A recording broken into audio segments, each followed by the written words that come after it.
4 years is a long time. Believe me, I know. I've been doing this shit for, well, longer than that, actually. 4 years was the hiatus time of the second Slipknot hiatus between 2004 and the release of All Hope Is Gone in 2008. In that time frame, many wondered if there would ever be another Slipknot release. Stone Sour had definitely picked up a lot of momentum and really was starting to become a formidable project. It was one that was actually doing very, very well. It was receiving a lot of radio airplay for songs such as Through Glass, and it just seemed as though things were going really, really well for Corey Taylor and Stone Sour. So many questions had to be answered, but Slipknot answered them for the fans and for everybody else by coming back and releasing this record in 2008. And it's immediately one that came through with some expectations, either that or some questions. I mean, after all, we just talked about Volume 3, the subliminal verses, and kind of how it was definitely different compared to the first two. So what to expect with album number 4, especially now that we're reaching close to a decade ever since the release of their first album, their debut. So the enigma was solved whenever this album was released, and immediately there are a lot of different things that can be said about it. For one, this is definitely an album that feels eclectic. It feels like a very mixed bag.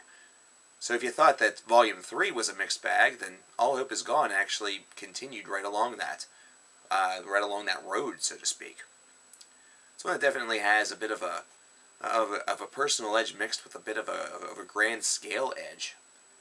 And there's actually a song in here that talks about, emo and scene kids, talking about how they look all the same, and yet they criticize Slipknot for, dressing in jumpsuits and doing shit like that. Got a lot of respect for that, because, yeah, that is pretty damn ridiculous. And if there's one thing that I've noted that there's a lot of people of that persuasion that are more than willing to do, it's judge.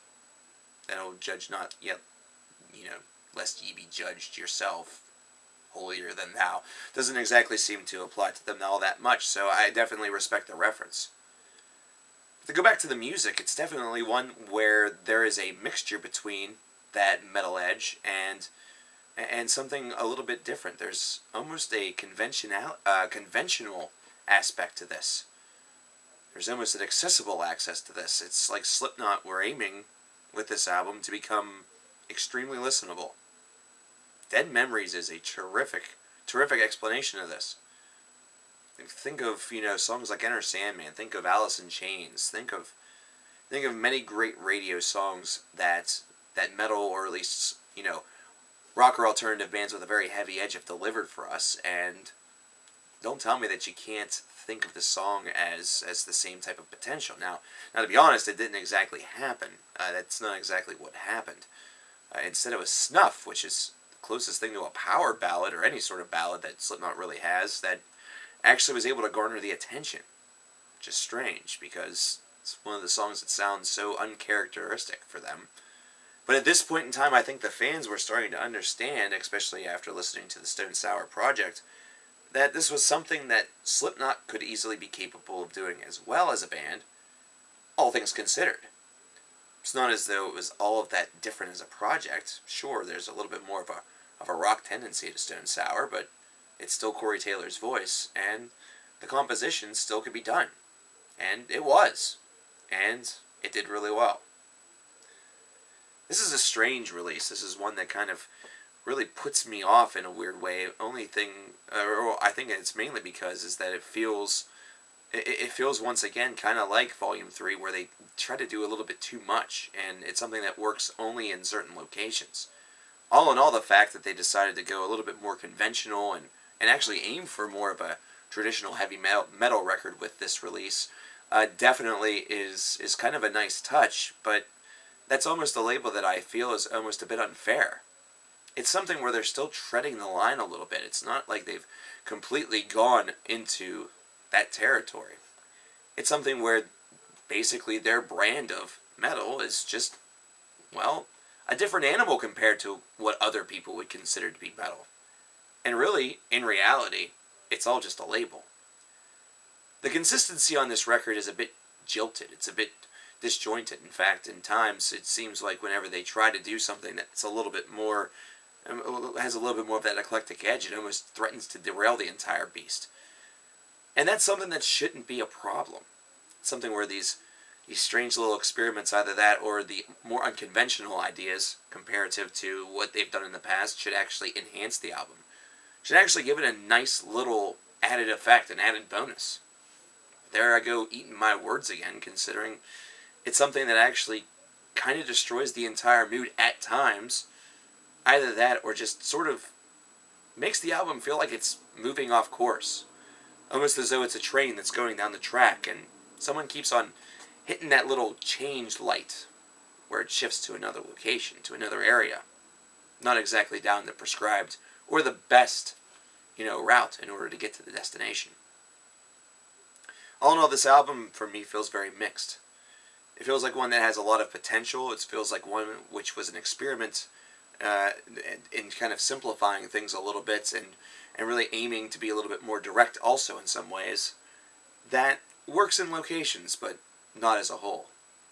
It's one where I think if I were a Slipknot fan and I had listened to this album in 2008 after it first come out, I feel that I would have left the experience with a lot of questions, maybe more questions than answers.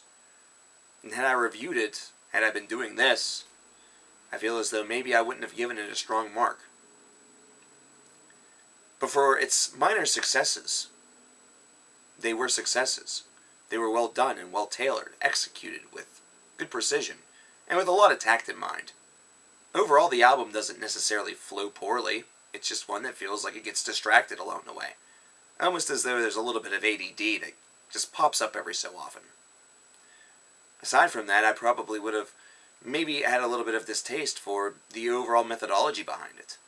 It's something that just pathologically doesn't feel as calculated.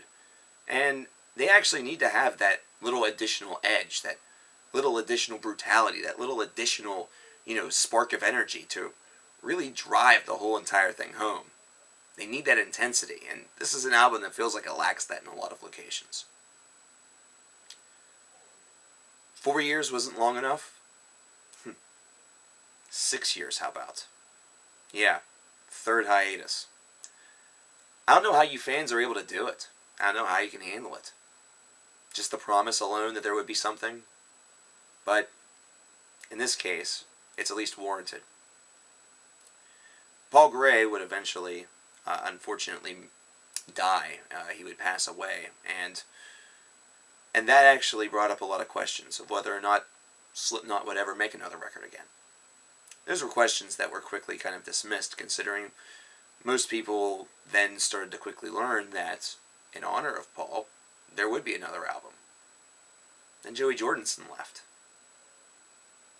Now there's more questions. We've gone from 9 members of the band, now down to 7. And it's simply just been between the time that it's taken for All Hope Is Gone and what is now to be .5, the great years. So what does this album sound like? I know you guys have all been patiently waiting, and waiting with bated breath to know all about this album. Well, the time has now come. The journey is nearly complete. So let's complete that journey. Let's talk about the album next.